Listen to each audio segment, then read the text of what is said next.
Gusto mo bang matuto nito?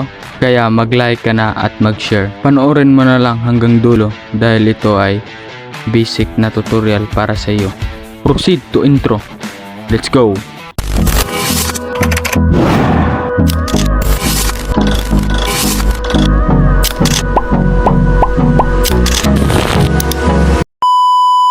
Una, gawa lang tayo ng video yung kagaya nito ba.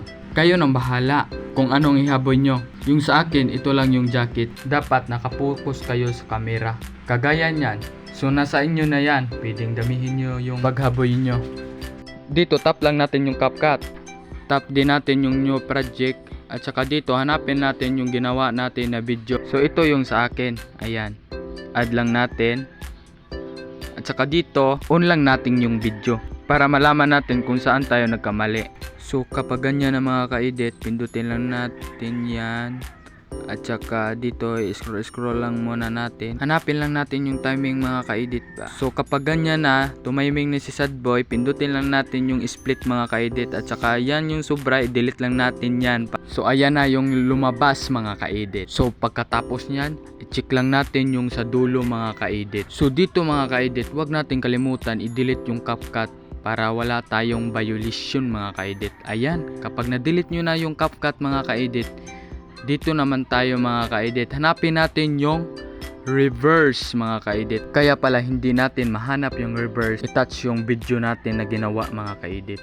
So dito mga ka-edit, scroll lang natin, hanapin natin yung reverse mga ka-edit. Scroll lang natin konti mga ka-edit. So ito na yun sa akin mga ka-edit. Ayan o. Yan, pindutin niya natin. At saka kapag maganya na, reversing mga ka-edit. So bago ang lahat mga ka-edit, mag-like and comment and share mga ka-edit. Don't forget to follow my page tutorial ni GM and my YouTube. So kapag na-reverse nyo na yung video nyo mga ka-edit, i-check lang natin mga ka-edit. O, diba? See? O. Basic lang yan na tutorial mga ka-edit. Sa mga baguhan pa lang sa CapCut mga ka-edit, siguradong matutunan nyo to mga ka-edit. Ayan na mga ka-edit to. Diba?